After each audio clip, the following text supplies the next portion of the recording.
ਛੋਛੀ ਨਲੀ ਤੰਤ ਨਹੀਂ ਨਿਕਸੈ ਨਤਰ ਰਹੀ ਉਰ ਛਾਈ। ਲੋ ਭਗਤ ਜੀ ਕਹਿੰਦੇ ਨੇ ਫਿਰ ਇਹ ਸ਼ੋਸ਼ੀ ਨਲੀ ਜਿਹੜੀ ਸ਼ਾਹ ਰਗ ਹੈ ਜਿਹਦੇ ਵਿੱਚੋਂ ਦੀ ਸਵਾਸ ਆਉਂਦੇ ਨੇ ਉਹ ਖਾਲੀ ਹੋ ਜਾਂਦੀ ਹੈ ਤੇ ਤੰਤ ਨਹੀਂ ਨਿਕਸੈ ਜਿਹੜਾ ਸਵਾਸਾਂ ਦਾ ਸੂਤ ਆ ਉਹਦੇ ਵਿੱਚ ਨਿਕਲਦਾ ਨਹੀਂ ਤੇ ਨਤਰ ਰਹੀ ਉਰਜਾਈ ਜਿਹੜੀ ਤੁਰ ਹੈ ਜਿਹੜੀ ਪ੍ਰਾਣ ਅਪਾਨ ਵਾਜੂ ਦੀ ਜਿੱਥੇ ਗੰਢ ਹੈ ਨਾਭੀ ਹੇਠਾਂ ਤੇ ਉਹ ਵੀ ਨਤਰ ਰਹੀ ਉਰਜਾਈ ਉਹ ਵੀ ਉਲਝੀ ਨਹੀਂ ਰਹਿੰਦੀ ਉਹ ਵੀ ਖੁੱਲ ਜਾਂਦੀ ਹੈ ਕਿਉਂਕਿ ਸਾਡੇ ਸਰੀਰ ਵਿੱਚ ਇੱਕ ਐਸੀ ਥਾਂ ਤੇ ਉਹ ਗੰਢ ਹੈ ਹਵਾ ਦੀ ਪ੍ਰਾਣ ਦੀ ਅਪਾਨ ਵਾਜੂ ਦੀ ਜਿੰਨਾ ਚਿਰ ਤੱਕ ਉਹ ਗੰਢ ਬੱਝੀ ਹੋਈ ਹੈ ਤੇ ਸਾਡਾ ਸਰੀਰ ਜੀਵਤ ਰਹਿੰਦਾ ਹੈ। ਜਦੋਂ ਪ੍ਰਾਣ ਤੇ ਅਪਾਨ ਵਾਜੂ ਦੀ ਉਹ ਤਰ ਹੈ ਜਦੋਂ ਉਹ ਖੁੱਲ ਜਾਂਦੀ ਹੈ ਤੇ ਫਿਰ ਉਸ ਵੇਲੇ ਸਰੀਰ ਦਾ ਅੰਤ ਹੋ ਜਾਂਦਾ ਹੈ।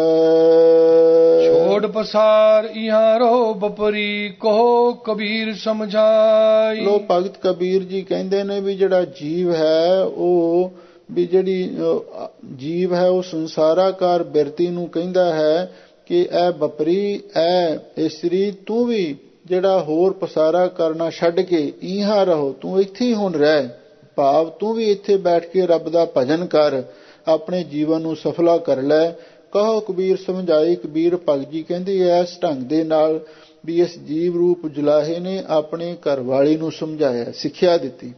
ਇਹ ਹੋ ਗਿਆ ਦੂਜਾ ਅਰਥ ਤੇ ਤੀਜਾ ਅਰਥ ਇਹਦੇ ਵਿੱਚ ਮਹਾਂਪੁਰਖ ਜਿਵੇਂ ਲਾਉਂਦੇ ਸਨ ਉਹ ਕਹਿੰਦੇ ਵੀ ਵਿਅਸ਼ਟੀ ਭੇਦ ਕਰਕੇ ਸਰੀਰ ਵੀ ਇੱਕ ਤਾਣੀ ਹੈ ਤੇ ਸਮਸ਼ਟੀ ਭੇਦ ਕਰਕੇ ਤੇ ਜਿਤਨਾ ਇਹ ਬ੍ਰਹਮੰਡ ਹੈ ਇਹ ਵੀ ਇੱਕ ਤਾਣੀ ਹੈ ਤੇ ਈਸ਼ਵਰ ਜੁਲਾਹਾ ਹੈ ਤੇ ਮਾਇਆ ਮਾਹੋ ਹੈ ਇੱਕ ਇਸਤਰੀ ਹੈ ਜਿਹੜੀ ਤਾਣੀ ਬਣਾਉਣ ਵਾਸਤੇ ਇਹ ਕੰਮ ਕਰ ਰਹੀ ਹੈ।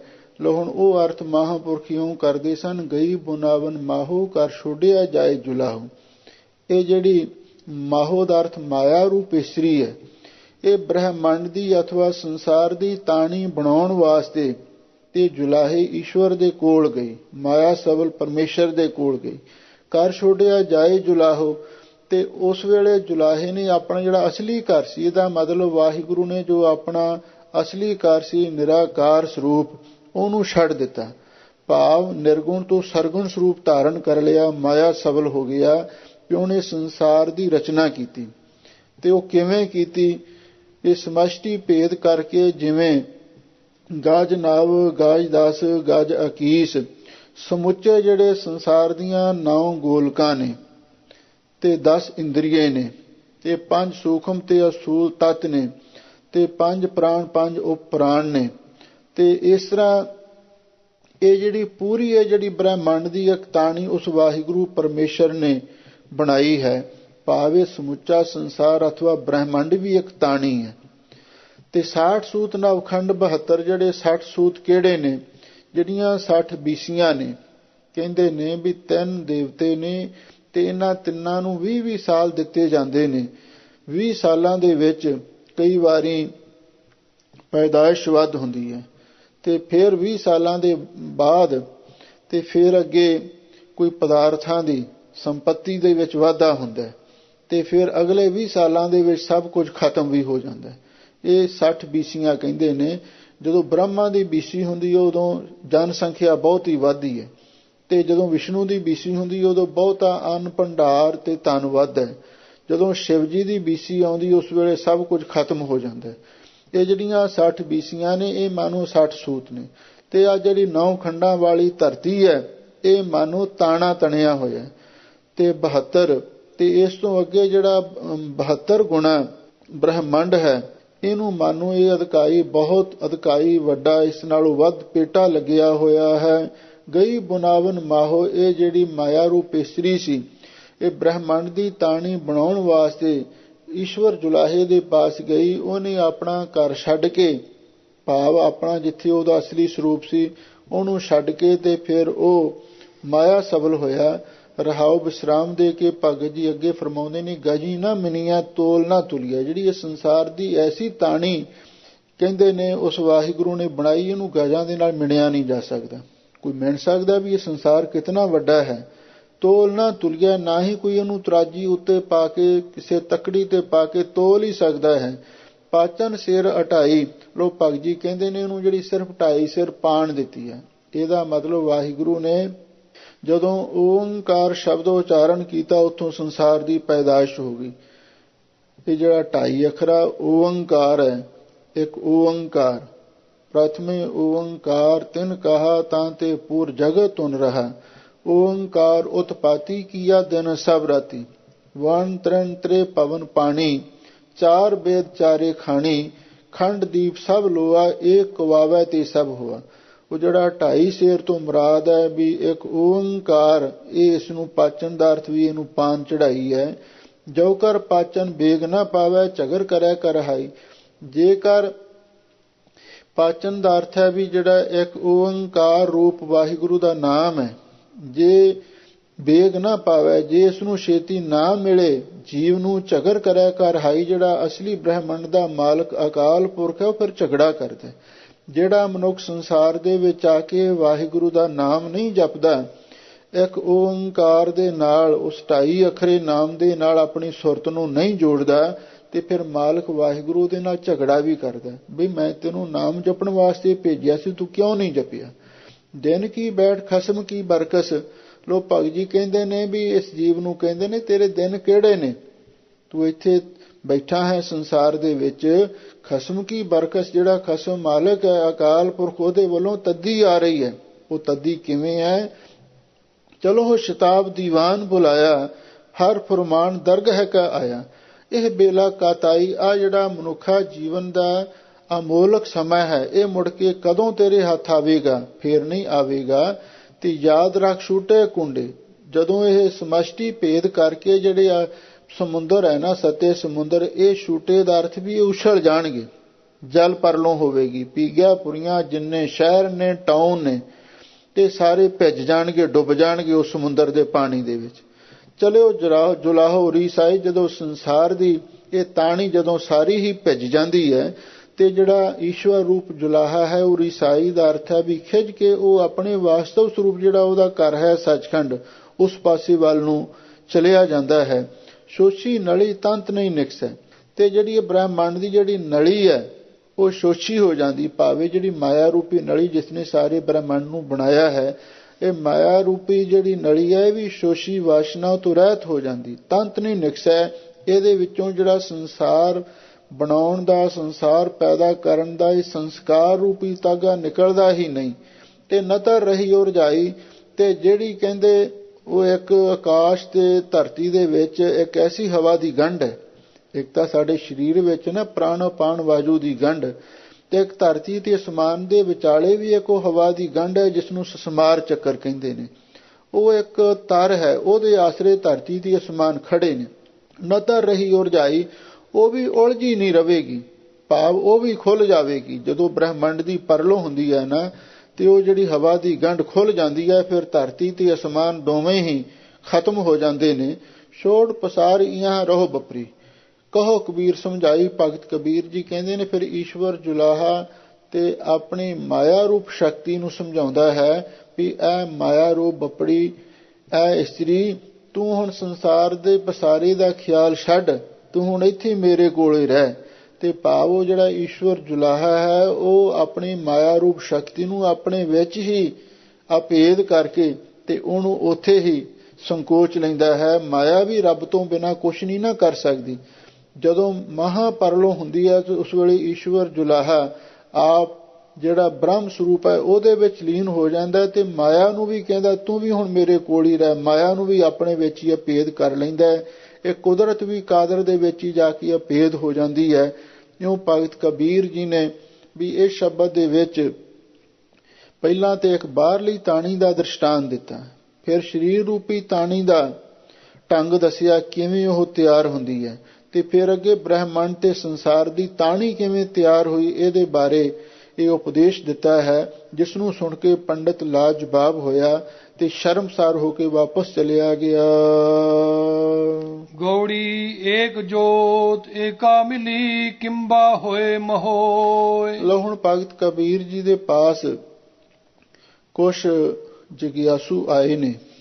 ਉਹਨਾਂ ਨੇ ਭਗਤ ਕਬੀਰ ਜੀ ਦੇ ਪਾਸ ਆ ਕੇ ਕੁਝ ਸਵਾਲ ਕੀਤੇ ਨੇ ਜਿਨ੍ਹਾਂ ਦਾ ਪਰਮਾਰਥ ਨਾਲ ਸੰਬੰਧ ਸੀ।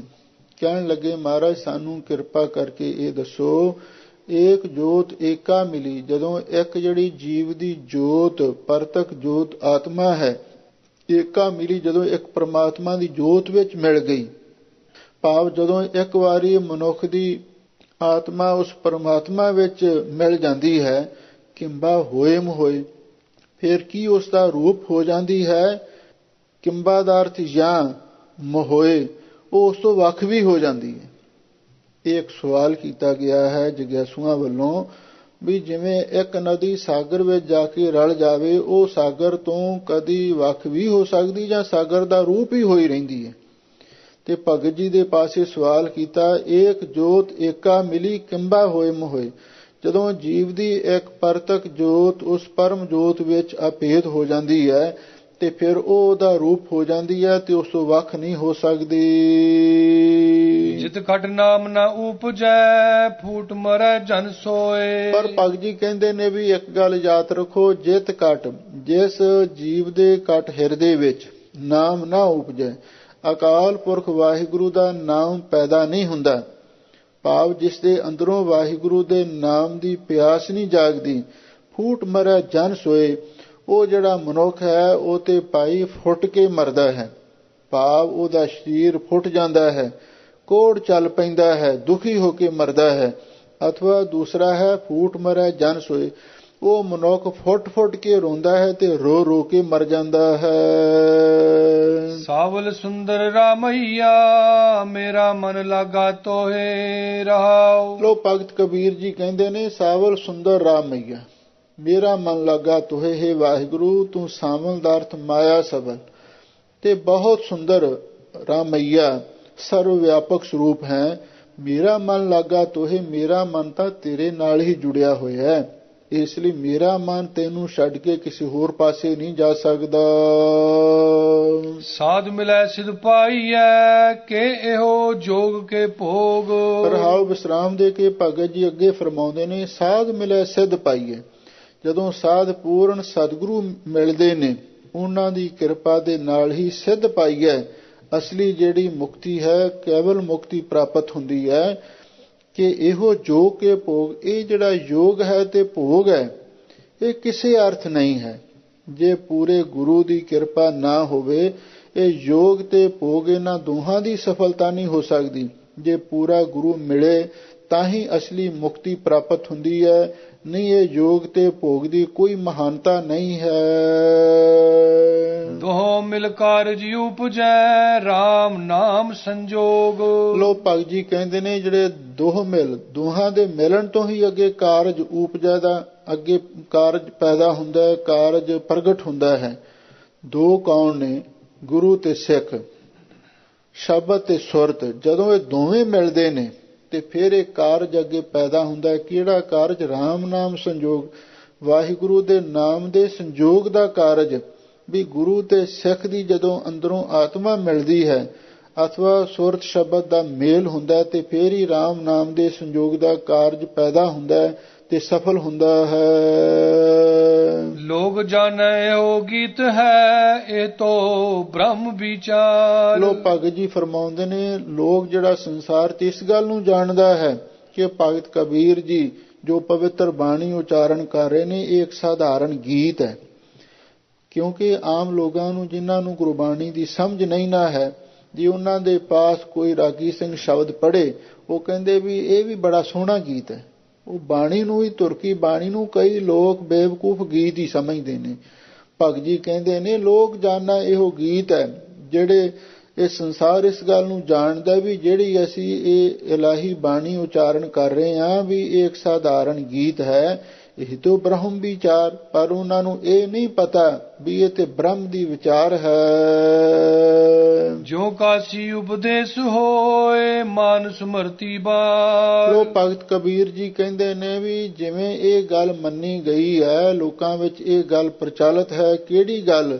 ਵੀ ਜਦੋਂ ਕਾਂਸ਼ੀ ਦੇ ਵਿੱਚ ਕੋਈ ਮਨੁੱਖ ਮਰਦਾ ਹੈ, ਮਾਨ ਸਮਰਤੀ ਬਾਰ, ਜਦੋਂ ਕੋਈ ਮਨੁੱਖ ਮਰਦਾ ਹੈ ਉਸ ਮਰਨ ਦੇ ਬਾਰ ਸਮੇਂ, ਜਦੋਂ ਕਾਂਸ਼ੀ ਵਿੱਚ ਕੋਈ ਆਦਮੀ ਮਰਦਾ ਹੈ, ਮਰਨ ਦੇ ਸਮੇਂ ਉਪਦੇਸ਼ ਹੋਏ, ਕਹਿੰਦੇ ਉਹਨੂੰ ਉਪਦੇਸ਼ ਮਿਲਦਾ ਹੈ। ਕੁਛ ਹਿੰਦੂ ਲੋਕਾਂ ਦੀ ਇਹ ਧਾਰਨਾ ਹੈ, ਜਦੋਂ ਕੋਈ ਮਨੁੱਖ ਕਾਂਸ਼ੀ ਵਿੱਚ ਮਰਦਾ ਹੈ ਤੇ ਸ਼ਿਵ ਜੀ ਆ ਕੇ ਉਹਦੇ ਕੰਨਾਂ ਦੇ ਵਿੱਚ ਤਾਰਕਾ ਮੰਤਰ ਸੁਣਾਉਂਦੇ, ਰਾਮ ਰਾਮ ਆਖਦਾ ਤੇ ਉਹਦੇ ਨਾਲ ਉਹਦਾ ਉਧਾਰ ਹੋ ਜਾਂਦਾ ਹੈ। ਇਹ ਧਾਰਨਾ ਕੁਝ ਪੁਰਾਣੇ ਲੋਕਾਂ ਦੀ ਬਣੀ ਹੋਈ ਸੀ। ਭਗਤ ਜੀ ਕਹਿੰਦੇ ਨੇ ਵੀ ਜਿਵੇਂ ਇਹ ਗੱਲ ਮੰਨੀ ਗਈ ਹੈ ਵੀ ਜਦੋਂ ਮਨੁੱਖ ਕਾਂਸ਼ੀ ਵਿੱਚ ਮਰਦਾ ਹੈ ਤੇ ਉਹਨੂੰ ਉਪਦੇਸ਼ ਪ੍ਰਾਪਤ ਹੁੰਦਾ ਹੈ, ਭਾਵ ਉਹਦੇ ਕੰਨਾਂ ਦੇ ਵਿੱਚ ਆ ਕੇ ਤੇ ਉਹ ਸ਼ਿਵ ਜੀ ਤਾਰਕਾ ਮੰਤਰ ਸੁਣਾਉਂਦਾ ਹੈ। ਕੋਈ ਗਾਵੇ ਕੋ ਸੁਣੈ ਹਰ ਨਾਮਾ ਚਿਤ ਲਾਏ। ਪਰ ਭਗਤ ਜੀ ਕਹਿੰਦੇ ਨੇ ਵੀ ਠੀਕ ਹੈ, ਲੋਕ ਇਹ ਗੱਲ ਤਾਂ ਮੰਨਦੇ ਨੇ ਵੀ ਆਂਦੇ ਸਮੇਂ ਸ਼ਿਵ ਜੀ ਆ ਕੇ ਤਾਰਕਾ ਮੰਤਰ ਸੁਣਾਉਂਦਾ ਹੈ, ਪਰ ਜੇ ਮਨੁੱਖ ਪਹਿਲਾਂ ਹੀ ਵਾਹਿਗੁਰੂ ਦਾ ਨਾਮ ਜਪਣ ਲੱਗ ਜਾਵੇ, ਕੋਈ ਗਾਵੇ ਕੋ ਸੁਣੈ ਹਰ ਨਾਮਾ ਚਿਤ ਲਾਏ, ਤੇ ਜਿਹੜਾ ਚਿਤ ਲਾ ਕੇ ਵਾਹਿਗੁਰੂ ਦੇ ਨਾਮ ਨੂੰ ਆਪਣੀ ਰਸਨਾ ਤੋਂ ਗਾਉਂਦਾ ਹੈ ਤੇ ਨਾਲ ਪ੍ਰੇਮ ਦੇ ਨਾਲ ਬੈਠ ਕੇ ਸੁਣਦਾ ਹੈ। ਕਹੋ ਕਬੀਰ ਸੰਸਾ ਨਹੀਂ ਅੰਤ ਪਰਮ ਗਤ ਪਾਏ। ਲੋ ਭਗਤ ਕਬੀਰ ਜੀ ਫਰਮਾਉਂਦੇ ਨੇ, ਭਾਈ ਉਹਦੀ ਮੁਕਤੀ ਵਿੱਚ ਕੋਈ ਸੰਸਾ ਨਹੀਂ, ਕੋਈ ਭੁਲੇਖਾ ਨਹੀਂ, ਕੋਈ ਸੰਦੇਹ ਨਹੀਂ ਹੈ ਵੀ ਜਿਹੜਾ ਜਿਉਂਦੇ ਜੀ ਮਨੁੱਖ ਚਿਤ ਲਾ ਕੇ ਵਾਹਿਗੁਰੂ ਦਾ ਨਾਮ ਜਪਦਾ ਹੈ ਜਾਂ ਸੁਣਦਾ ਹੈ, ਅੰਤ ਪਰਮ ਗਤ ਪਾਏ। ਉਹ ਅੰਤ ਨੂੰ ਪਰਮ ਗਤੀ ਕੇਵਲ ਮੁਕਤੀ ਨੂੰ ਜ਼ਰੂਰ ਪ੍ਰਾਪਤ ਕਰ ਲੈਂਦਾ ਹੈ। ਉਹ ਤੇ ਆਮ ਹਿੰਦੂ ਲੋਕਾਂ ਦੀ ਧਾਰਨਾ ਹੈ ਵੀ ਜਿਹੜਾ ਆਦਮੀ ਕਾਂਸ਼ੀ ਵਿੱਚ ਮਰਦਾ ਹੈ, ਉਹਨੂੰ ਮਰਨ ਦੇ ਸਮੇਂ ਸ਼ਿਵ ਜੀ ਆ ਕੇ ਤਾਰਕਾ ਮੰਤਰ ਸੁਣਾਉਂਦਾ ਹੈ ਤਾਂ ਉਹਦੀ ਕਲਿਆਣ ਹੁੰਦੀ ਹੈ। ਪਰ ਭਗਤ ਜੀ ਕਹਿੰਦੇ ਨੇ ਇਹ ਗੱਲ ਤੇ ਕਲਪਨਾ ਹੀ ਮੰਨੀ ਜਾ ਸਕਦੀ ਹੈ, ਪਰ ਹਕੀਕਤ ਇਹ ਹੈ ਜਿਹੜਾ ਮਨੁੱਖ ਜਿਉਂਦੇ ਜੀ ਚਿਤ ਲਾ ਕੇ ਵਾਹਿਗੁਰੂ ਦੇ ਨਾਮ ਨੂੰ ਗਾਉਂਦਾ ਹੈ ਤੇ ਨਾਲ ਪ੍ਰੇਮ ਦੇ ਨਾਲ ਸੁਣਦਾ ਹੈ, ਉਹਦੀ ਮੁਕਤੀ ਵਿੱਚ ਕੋਈ ਸੰਦੇਹ ਨਹੀਂ, ਉਹ ਅੰਤ ਨੂੰ ਜ਼ਰੂਰ ਕੇਵਲ ਮੁਕਤੀ ਨੂੰ ਪ੍ਰਾਪਤ ਕਰ ਲਏਗਾ। ਗੌੜੀ ਜੇਤੇ ਜਤਨ ਕਰਤ ਤੇ ਡੂਬੇ ਭਵ ਸਾਗਰ ਨਹੀਂ ਤਾਰਿਓ ਰੇ। ਲਓ ਹੁਣ ਗੌੜੀ ਰਾਗ ਵਿੱਚ ਅੱਗੇ ਭਗਤ ਕਬੀਰ ਜੀ ਜਨ ਸਧਾਰਨ ਨੂੰ ਉਪਦੇਸ਼ ਦਿੰਦੇ ਹਨ ਵੀ ਦੇਖ ਲਓ, ਜਿਹੜੇ ਮਨੁੱਖ ਵਾਹਿਗੁਰੂ ਦੇ ਨਾਮ ਦੇ ਨਾਲ ਜੁੜਦੇ ਨੇ, ਕਲਿਆਣ ਉਹਨਾਂ ਦੀ ਹੁੰਦੀ ਹੈ। ਕਲਮੈ ਰਾਮ ਨਾਮ ਸਾਰ ਅੱਖੀਂ ਤਾਂ ਮੀਟੈ ਨਾਕ ਪਕੜੈ ਠੱਗਣ ਕੋ ਸੰਸਾਰ। ਇਸ ਕਲਯੁਗ ਦੇ ਵਿੱਚ ਹੋਰ ਕੋਈ ਕਰਮ ਧਰਮ ਫਲੀਭੂਤ ਨਹੀਂ ਹੋ ਸਕਦਾ।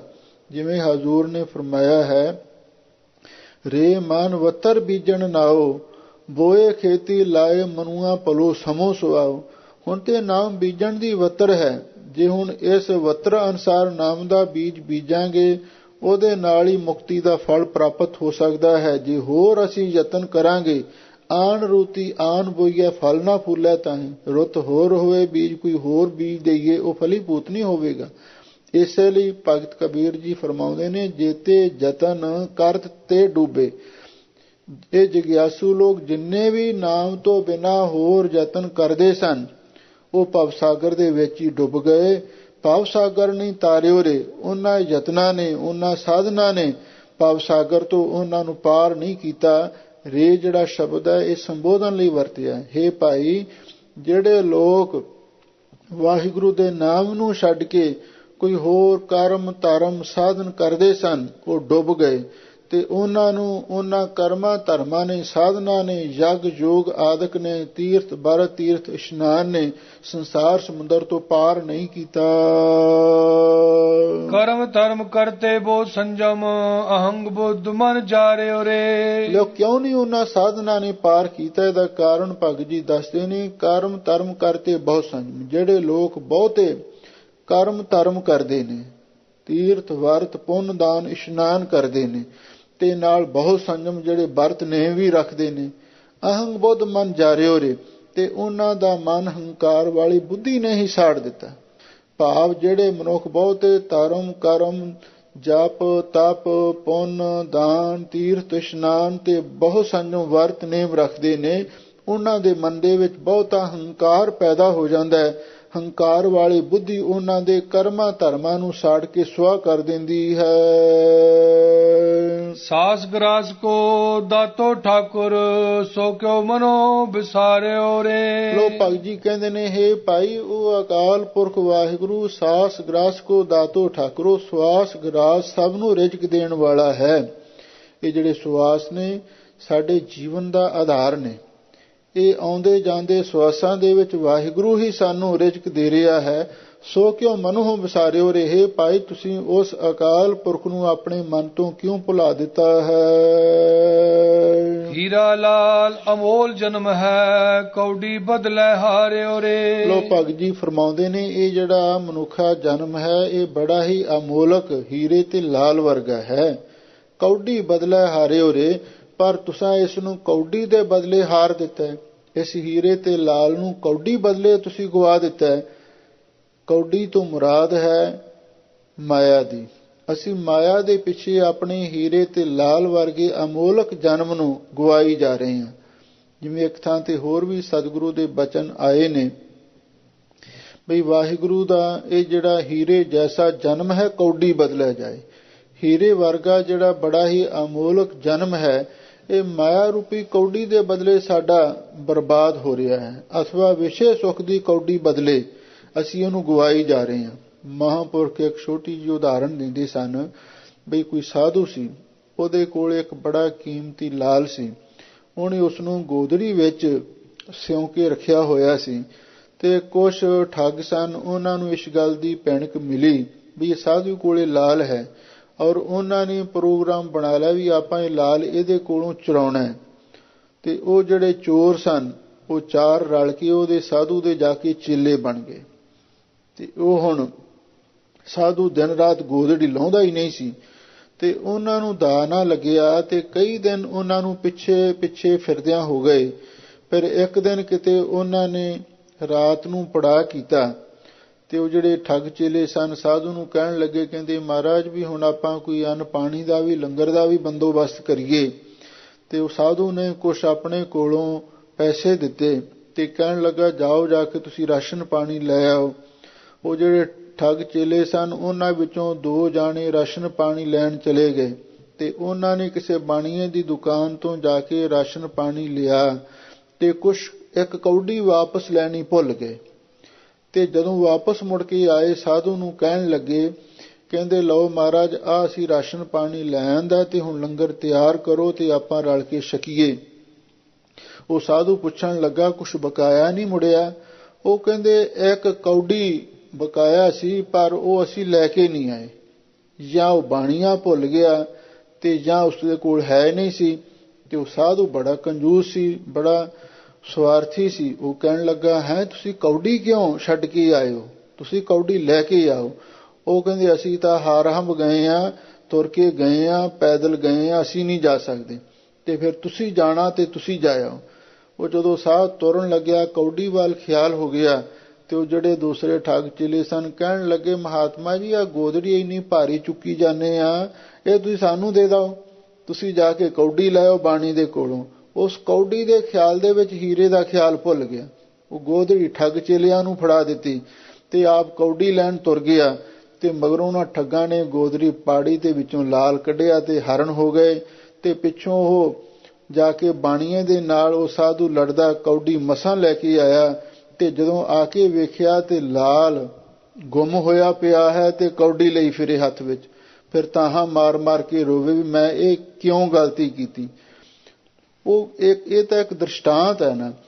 ਪਰ ਭਗਤ ਜੀ ਕਹਿੰਦੇ ਨੇ ਜਿਹੜਾ ਅਮੋਲਕ ਜਨਮ ਹੈ ਇਹ ਵੀ ਹੀਰੇ ਤੇ ਲਾਲ ਵਰਗਾ ਅਮੋਲਕ ਹੈ, ਪਰ ਅਸੀਂ ਕੌਡੀ ਦੇ ਬਦਲੇ ਇਹਨੂੰ ਹਾਰੀ ਜਾ ਰਹੇ ਹਾਂ।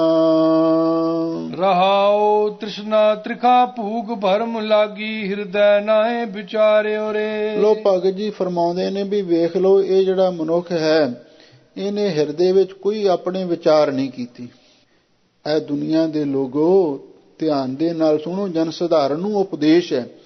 ਤ੍ਰਿਸ਼ਨਾ ਤਿਖਾ ਭੂਖ ਭਰਮ ਲਾਗੀ, ਭਰਮ ਦੇ ਕਾਰਨ ਇਸ ਮਨੁੱਖ ਨੂੰ ਮਾਇਆ ਦੀ ਤ੍ਰਿਸ਼ਨਾ ਦੀ ਤਿਰਖਾ ਪਿਆਸ ਤੇ ਆਸਾ ਦੀ ਪਦਾਰਥਾਂ ਦੀ ਭੁੱਖ ਲੱਗੀ ਹੋਈ ਹੈ, ਪਰ ਇਹਨੇ ਇਸ ਗੱਲ ਦੀ ਵਿਚਾਰ ਨਹੀਂ ਕੀਤੀ ਬਈ ਮੈਂ ਇਸ ਹੀਰੇ ਵਰਗੇ ਤੇ ਲਾਲ ਵਰਗੇ ਅਮੋਲਕ ਜੀਵਨ ਨੂੰ ਕੌਡੀਆਂ ਦੇ ਬਦਲੇ ਗਵਾ ਰਿਹਾ ਹਾਂ। ਉਨਮਤ ਮਾਨ ਹਿਰਿਓ ਮਨ ਮਾਹੀ, ਗੁਰ ਕਾ ਸ਼ਬਦ ਨਾ ਧਾਰਿਓ ਰੇ। ਲੋ ਭਗਤ ਜੀ ਫਰਮਾਉਂਦੇ ਨੇ ਉਨਮਤ ਮਾਨ ਹਿਰਿਓ, ਅਰਥ ਵਾਸਤੇ ਵਿਸਰਾਮ ਇੱਥੇ ਲੱਗੇਗਾ।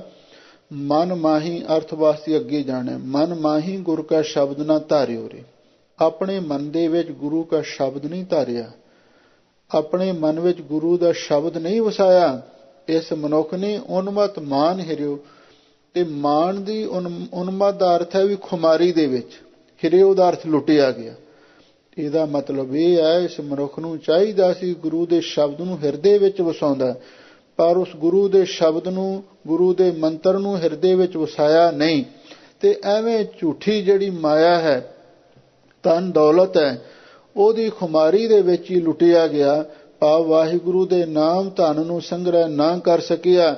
ਇਸ ਮਾਇਆ ਦੀ ਕੌਡੀ ਬਦਲੇ ਹੀ ਆਪਣੇ ਸਰਮਾਏ ਨੂੰ, ਆਪਣੇ ਜੀਵਨ ਦੀ ਪੂੰਜੀ ਨੂੰ ਇਸਨੇ ਲੁਟਾ ਲਿਆ। ਸਵਾਦ ਲੁਬਤ ਇੰਦਰੀ ਰਸ ਪ੍ਰੇਰਿਓ, ਮਦ ਰਸ ਲੈਤ ਬਿਕਾਰਿਓ ਰੇ। ਲੋ ਭਗਤ ਜੀ ਫਰਮਾਉਂਦੇ ਨੇ, ਇਹ ਜਿਹੜਾ ਜੀਵ ਹੈ ਸਵਾਦ ਲੁਬਤ ਇੰਦਰੀ ਰਸ ਪ੍ਰੇਰਿਓ, ਇੰਦਰੀਆਂ ਦੇ ਰਸ ਦਾ ਪ੍ਰੇਰਿਆ ਹੋਇਆ। ਸਵਾਦ ਲੁਬਤ ਜਿਹੜੇ ਵਿਸ਼ਿਆਂ ਦੇ ਸਵਾਦ ਨੇ, ਉਹਨਾਂ ਦੇ ਵਿੱਚ ਲੁਬਤ ਲੁਭਾਏ ਮਾਨ ਹੋ ਰਿਹਾ ਹੈ। ਇੰਦਰੀਆਂ ਨੇ ਜਿਵੇਂ 9 ਗੋਲਕਾਂ ਨੇ, 10 ਇੰਦਰੀਆਂ ਨੇ, ਇਹਨਾਂ ਦੇ ਆਪੋ ਆਪਣੇ ਰਸ ਨੇ। ਜਿਵੇਂ ਜਿਹੜੀ ਰਸਨਾ ਹੈ ਇਹ ਖਾਣ ਵਾਲੇ ਪਦਾਰਥਾਂ ਦੇ ਰਸ ਨੂੰ ਅਨੁਭਵ ਕਰਦੀ ਹੈ। ਜਿਹੜੀਆਂ ਅੱਖਾਂ ਨੇ ਉਹ ਸੁੰਦਰਤਾ ਦੇ ਰਸ ਨੂੰ ਅਨੁਭਵ ਕਰਦੀਆਂ ਨੇ। ਤੇ ਜਿਹੜੇ ਕੰਨ ਨੇ ਇਹ ਗੀਤ ਸੰਗੀਤ ਨੂੰ, ਉਹਨੂੰ ਅਨੁਭਵ ਕਰਦੇ ਨੇ। ਸਭ ਇੰਦਰੀਆਂ ਵੱਖੋ ਵੱਖਰੇ ਵਿਸ਼ਿਆਂ ਨੂੰ ਗ੍ਰਹਿਣ ਕਰਦੀਆਂ ਨੇ। ਤੇ ਇਸੇ ਤਰ੍ਹਾਂ ਕੁਝ ਵਿਸ਼ਿਆਂ ਦੇ ਰਸ ਨੇ, ਇਹ ਇੰਦਰੀਆਂ ਦੇ ਰਸ ਦਾ ਪ੍ਰੇਰਿਆ ਹੋਇਆ ਸਵਾਦ ਲੁਭਤ, ਜਿਹੜੇ ਵਿਸ਼ਿਆਂ ਦੇ ਸਵਾਦਾਂ ਵਿੱਚ ਲੁਭਾਏ ਮਾਨ ਹੋ ਰਿਹਾ ਹੈ। ਮਦ ਰਸ ਲੈਤ ਬਿਕਾਰਿਓ ਰੇ। ਭਗਤ ਜੀ ਕਹਿੰਦੇ, ਹੈ ਭਾਈ ਇਹ ਮਨੁੱਖ ਵੇਖ ਲੋ ਐਸਾ ਪ੍ਰਮਾਦੀ ਹੋਇਆ ਹੈ। ਮਦ ਦਾ ਅਰਥ ਹੈ ਸ਼ਰਾਬ। ਸ਼ਰਾਬ ਪੀਂਦਾ ਹੈ, ਉਸ ਤੋਂ ਬਾਅਦ ਫਿਰ ਕੀ ਕਰਦਾ ਹੈ? ਰਸ ਲੈਤ ਬਿਕਾਰਿਓ, ਫਿਰ ਵਿਕਾਰਾਂ ਦੇ ਰਸ ਨੂੰ ਭੋਗਦਾ। ਕਿਉਂਕਿ ਜਿਹੜੇ ਸ਼ਰਾਬੀ ਕਬਾਬੀ ਲੋਕ ਨੇ, ਔਰ ਉਹ ਇਸ ਗੱਲ ਨੂੰ ਚੰਗੀ ਤਰ੍ਹਾਂ ਜਾਣਦੇ ਨੇ ਵੀ ਇਹ ਨਸ਼ੇ ਦਾ ਵਿਸ਼ੇ ਨਾਲ ਸੰਬੰਧ ਹੁੰਦਾ ਹੈ। ਜਿੰਨਾ ਆਦਮੀ ਜ਼ਿਆਦਾ ਵਸ਼ਈ ਹੁੰਦਾ, ਓਨਾ ਹੀ ਜ਼ਿਆਦਾ ਨਸ਼ਈ ਵੀ ਹੁੰਦਾ, ਕਿਉਂਕਿ ਨਸ਼ੇ ਹੀ ਸਾਡੇ ਅੰਦਰ ਵਿਸ਼ੇ ਵਾਸ਼ਨਾ ਨੂੰ ਪੈਦਾ ਕਰਦੇ ਨੇ। ਇਸੇ ਲਈ ਸਤਿਗੁਰੂ ਮਹਾਰਾਜ ਸੱਚੇ ਪਾਤਸ਼ਾਹ ਨੇ ਗੁਰਸਿੱਖ ਨੂੰ ਹਰ ਕਿਸਮ ਦਾ ਨਸ਼ਾ ਵਿਵਰਜਿਤ ਕੀਤਾ। ਪੋਸ ਭੰਗ ਅਫੀਮ ਮਦ ਉਤਰ ਜਾਏ ਪ੍ਰਭਾਤ, ਨਾਮ ਖੁਮਾਰੀ ਨਾਨਕਾ ਚੜੀ ਰਹੇ ਦਿਨ ਰਾਤ। ਪਰ ਜਿਹੜੇ ਸੰਸਾਰੀ ਲੋਕ ਨੇ, ਭਗਤ ਜੀ ਫਰਮਾਉਂਦੇ ਨੇ, ਪਹਿਲਾਂ ਤੇ ਸ਼ਰਾਬਾਂ ਪੀਂਦੇ ਨੇ, ਮਦ ਸ਼ਰਾਬ ਪੀ ਕੇ ਫਿਰ ਅੱਗੇ ਵਿਕਾਰਾਂ ਦੇ ਰਸ ਨੂੰ ਭੋਗਦੇ ਹਨ।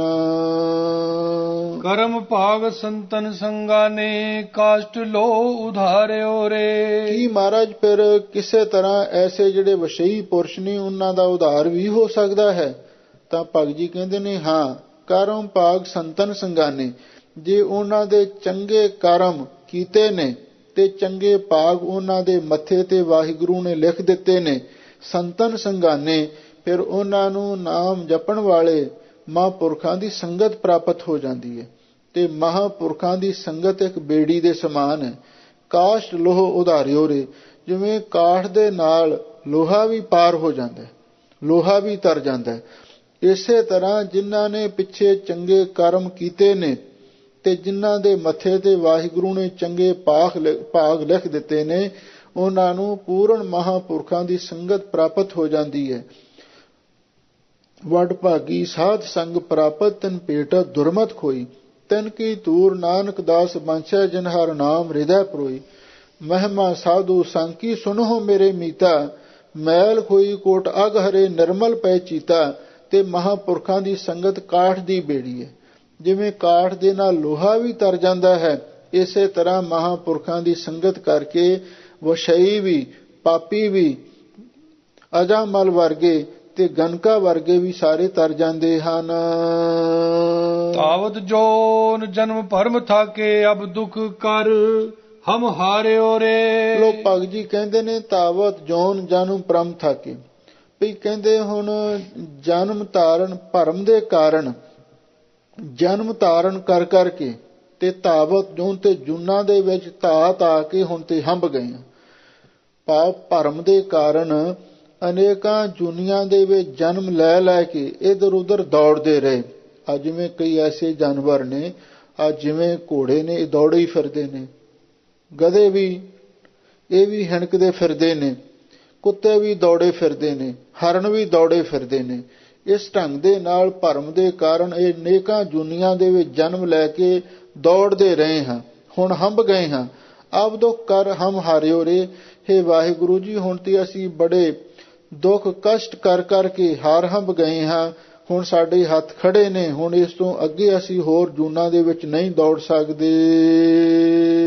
ਕਹੇ ਕਬੀਰ ਗੁਰ ਮਿਲਤ ਮਹਾਰਸ ਪ੍ਰੇਮ ਭਗਤ ਨਿਸਤਾਰਿਓ ਰੇ। ਲੋ ਭਗਤ ਜੀ ਕਹਿੰਦੇ ਨੇ, ਜਦੋਂ ਅਕਾਲ ਪੁਰਖ ਦੇ ਚਰਨਾਂ ਦੇ ਵਿੱਚ ਬੇਨਤੀ ਕੀਤੀ, ਕਹੇ ਕਬੀਰ ਗੁਰ ਮਿਲਤ ਮਹਾਰਸ, ਭਗਤ ਕਬੀਰ ਜੀ ਕਹਿੰਦੇ ਨੇ ਕਿ ਉਸ ਪਰਮਾਤਮਾ ਨੇ ਮਿਹਰ ਕੀਤੀ, ਗੁਰੂ ਦੇ ਨਾਲ ਮਿਲਾਪ ਕਰਵਾ ਦਿੱਤਾ ਤੇ ਗੁਰੂ ਨਾਲ ਮਿਲ ਕੇ ਮਹਾਰਸ ਸਾਨੂੰ ਨਾਮ ਬਾਣੀ ਦਾ ਪਰਮ ਰਸ ਪ੍ਰਾਪਤ ਹੋ ਗਿਆ। ਗੁਰੂ ਦੇ ਨਾਲ ਮਿਲ ਕੇ ਨਾਮ ਬਾਣੀ ਦਾ ਅੰਮ੍ਰਿਤ ਰਸ ਪ੍ਰਾਪਤ ਹੋ ਗਿਆ। ਵਿਖੇ ਬਨ ਫੀਕਾ ਤਿਆਗਰੀ ਸਖੀਏ, ਨਾਮ ਮਹਾਰਸ ਪੀਓ। ਉਹ ਨਾਮ ਦਾ ਪਰਮ ਰਸ ਪ੍ਰਾਪਤ ਕਰ ਲਿਆ। ਪ੍ਰੇਮ ਭਗਤ ਨਿਸਤਾਰਿਓ ਰੇ, ਤੇ ਸਤਿਗੁਰੂ ਨੇ ਪ੍ਰੇਮਾ ਭਗਤੀ ਦੀ ਦਾਤ ਬਖਸ਼ਿਸ਼ ਕਰ ਦਿੱਤੀ। ਇਉਂ ਗੁਰੂ ਮਹਾਰਾਜ ਦੇ ਨਾਲ ਮਿਲ ਕੇ ਨਾਮ ਦਾ ਪਰਮ ਰਸ ਪ੍ਰਾਪਤ ਕਰਕੇ ਤੇ ਪ੍ਰੇਮਾ ਭਗਤੀ ਦੀ ਦੌਲਤ ਪ੍ਰਾਪਤ ਕਰਕੇ ਨਿਸਤਾਰਿਓ ਰੇ, ਵੀ ਸਾਨੂੰ ਤੇ ਨਿਸ ਪ੍ਰਪੰਚ ਤੋਂ ਵਾਹਿਗੁਰੂ ਨੇ ਤਾਰ ਦਿੱਤਾ ਹੈ। ਭਗਤ ਕਬੀਰ ਜੀ ਨੇ ਜਨ ਸਧਾਰਨ ਨੂੰ ਉਪਦੇਸ਼ ਦਿੱਤਾ ਹੈ, ਜੇ ਕੋਈ ਹੋਰ ਵੀ ਚਾਹੁੰਦਾ ਕਿ ਮੇਰਾ ਉਧਾਰ ਹੋ ਜਾਵੇ ਤਾਂ ਭਗਤ ਜੀ ਕਹਿੰਦੇ ਨੇ, ਗੁਰੂ ਦੇ ਆ ਕੇ ਚਰਨੀ ਲੱਗੋ, ਗੁਰੂ ਦੇ ਕੋਲੋਂ ਆ ਕੇ ਨਾਮ ਦਾ ਮਹਾਰਸ ਪਰਮ ਰਸ ਪ੍ਰਾਪਤ ਕਰੋ ਤੇ ਪ੍ਰੇਮਾ ਭਗਤੀ ਪ੍ਰਾਪਤ ਕਰੋ। ਇਹ ਨਾਮ ਦੇ ਪਰਮ ਰਸ ਤੇ ਪ੍ਰੇਮਾ ਭਗਤੀ ਦੇ ਨਾਲ ਹੀ ਭਵਸਾਗਰ ਤੋਂ ਤਰਿਆ ਜਾਂਦਾ ਹੈ। ਇਹ ਐਸਾ ਪਾਵਨ ਪਵਿੱਤਰ ਉਪਦੇਸ਼ ਭਗਤ ਜੀ ਨੇ ਬਖਸ਼ਿਸ਼ ਕੀਤਾ ਹੈ। ਆਪਾਂ ਸੁਣਿਆ, ਇਹਨੂੰ ਮਨ ਵਿੱਚ ਵਸਾਈਏ, ਇਹਦੇ ਨਾਲ ਸਾਡੇ ਜੀਵਨ ਦੀ ਸਫਲਤਾ ਹੋ ਜਾਵੇਗੀ। ਸੋ ਸਭ ਸੰਗਤਾਂ ਦਾ ਹਾਰਦਿਕ ਧੰਨਵਾਦ। ਹੋਈਆਂ ਭੁੱਲਾਂ ਚੁੱਕਾਂ ਲਈ ਖਿਮਾ ਕਰਨਾ। ਤਾਵਤ ਜੋਨ ਜਨਮ ਭਰਮ ਥਾਕੇ, ਅਬ ਦੁਖ ਕਰ ਹਮ ਹਾਰਿਓ ਰੇ। ਕਹੈ ਕਬੀਰ ਗੁਰ ਮਿਲਤ ਮਹਾਰਸ ਪ੍ਰੇਮ ਭਗਤ ਨਿਸਤਾਰਿਓ ਰੇ। ਵਾਹਿਗੁਰੂ ਜੀ ਕਾ ਖਾਲਸਾ, ਵਾਹਿਗੁਰੂ ਜੀ ਕੀ ਫਤਿਹ।